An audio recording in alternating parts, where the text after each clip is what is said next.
Oi, gente, tudo bem com vocês? Eu terminei de ler o livro O Drácula de Bram Stoker, desculpa a pronúncia, até escrevi sobre ele. Na verdade, eu vou fazer alguns apontamentos sobre o livro que eu achei interessante. E não farei o resumo, já que é uma história bem conhecida e tem um vasto material, né, na internet, enfim. Então, só vou falar o que eu achei bacana, interessante no livro. Primeiro que tudo, a narrativa ela é polifônica. Por que eu estou falando isso? A narrativa ela é fragmentada em diários, cartas, telegramas, né, dos personagens. O único que não tem o seu depoimento é o Drácula. Por isso que eu acho que, de uma certa forma, o leitor ele pode ter uma interpretação particular, né? O que aconteceu com Drácula? O que houve? Por que ele se tornou daquela maneira? Porque não existe. O Drácula é descrito através, né, por meio dos personagens, né, que vão falando, que vão descrevendo ele e as suas atitudes, né? Então a narrativa é bem interessante por causa disso. E também notícias de jornais, né? Então, é uma coisa bem... E isso dá uma velocidade para a narrativa, né? Do que se fosse uma narrativa em terceira pessoa, né? Ou uma narrativa ou só uma narrativa de primeira pessoa, né? Aquele autor que vai descrevendo tudo, que vai falando tudo. Não. Esses são vários narradores.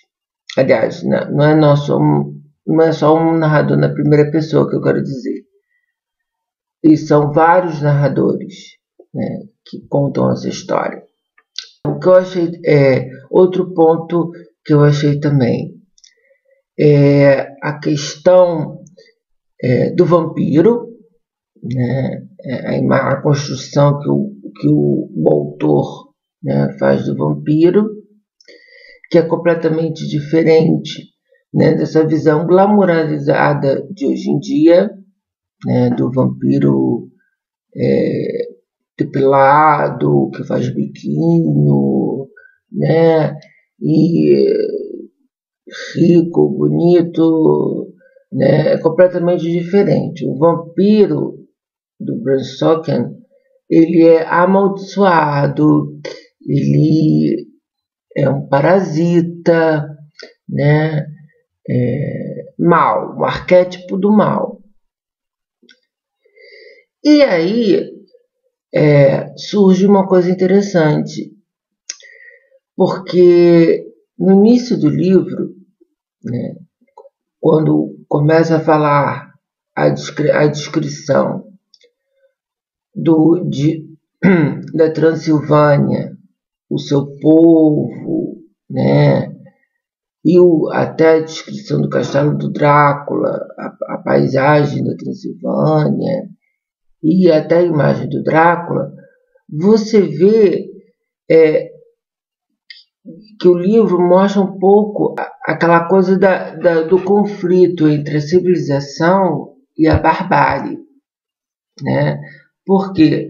Porque a Transilvânia é descrita como exótica, selvagem, cheia de superstições, né? Ainda atrasada, diferente da Europa Ocidental, que é civilizada, que está no auge, né, das inovações tecnológicas, né, da expansão comercial, da Revolução Industrial. principalmente Londres, né, que uma parte do livro, grande parte do livro é narrado em Londres, né?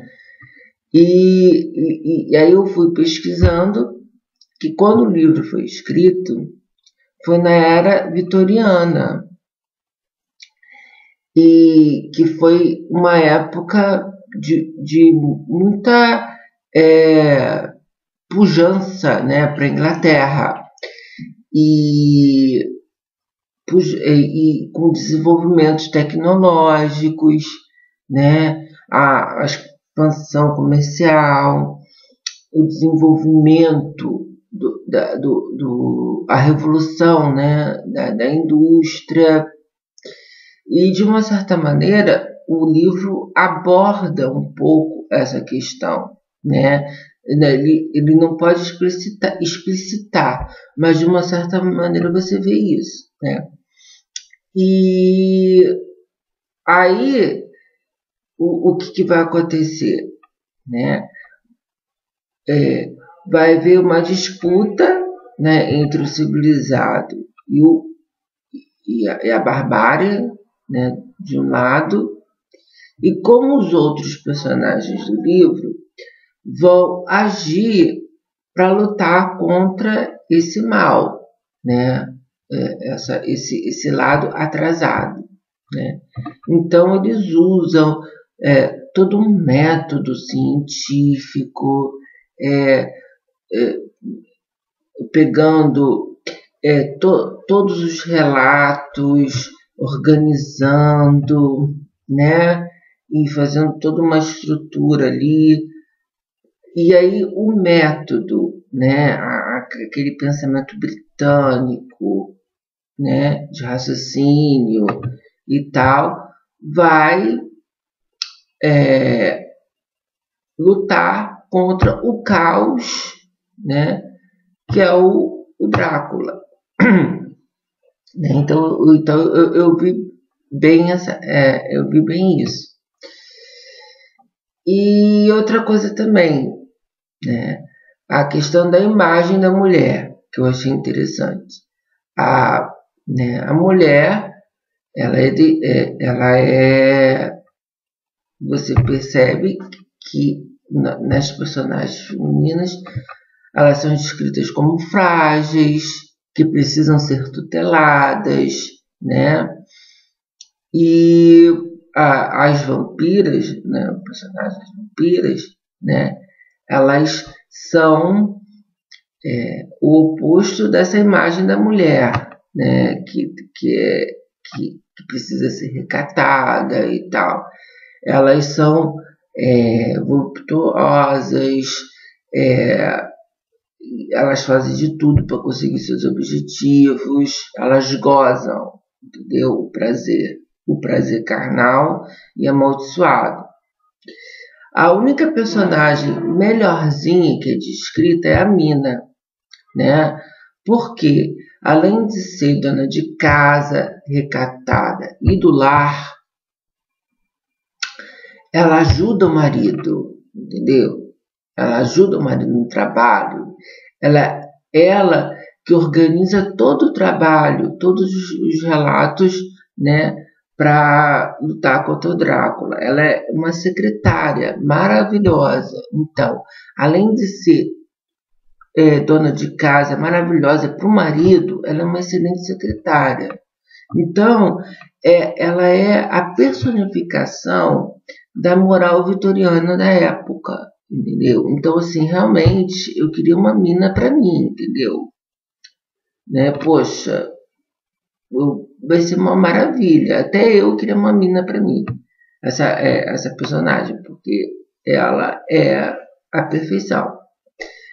E aí tem uma coisa, ela é um pouco valorizada porque as pessoas têm aquela ideia, ela pensa, ela raciocina como homem, entendeu? Então tem um lance desse, essa construção, né, das imagens da mulher, né, e principalmente justamente, né, nessa dicotomia entre a civilização e a barbárie. Aí também tem o personagem Van Helsing, né, que ele mostra um pouco, ele faz através do personagem Van Helsing, existe uma crítica sobre o pensamento cético, que a gente não pode desconsiderar, né, as coisas que não são provadas cientificamente, entendeu? Que às vezes tem muitas coisas que acontecem que está além da nossa imaginação. Então ele desperta isso, né, nos outros personagens que estão muito naquela coisa do científico, do pensamento cético que está surgindo naquela época, principalmente na Inglaterra, que estava no auge do desenvolvimento científico e tal. É um livro que realmente até hoje pode ter várias interpretações, né? O autor do livro, pelo que eu vi, estudei um pouco, ele pegou os mitos de outros vampiros, né, e construiu o seu vampiro, o Conde Drácula, né, através de informações e tal. E eu acho que por que o vampiro, ele até hoje, ele fica no nosso imaginário, né? Eu comecei a pensar sobre isso.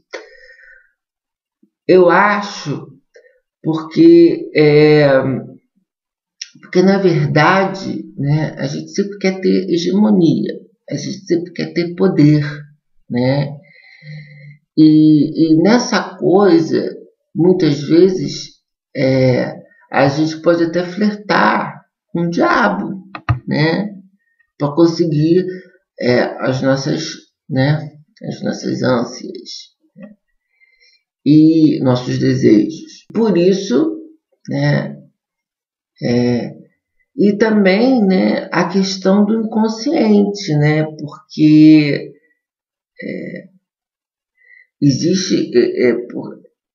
porque existe dentro da gente, né, os arquétipos, né, de maldades, né, modelos que estão aqui e que de uma certa forma, ao ler o livro, né, você pode se identificar, né? Então, realmente é um livro que é um clássico por causa disso, né? É só isso, gente. Gente, outra coisa também, antes que eu me esqueça, porque eu acho que esqueci. Na época, e ainda hoje, né? A Inglaterra era protestante, entendeu? Então, além do desenvolvimento econômico, ela era de uma religião protestante, tá? Que não acreditava muito, não acredita muito em superstições, em crucifixos, né? Nessas coisas ditas antigas, né? E sim a palavra de Deus. Então, além do desenvolvimento econômico, existia a questão da religião, a religião protestante. É só isso que eu esqueci de falar e eu estou anexando. Tchau.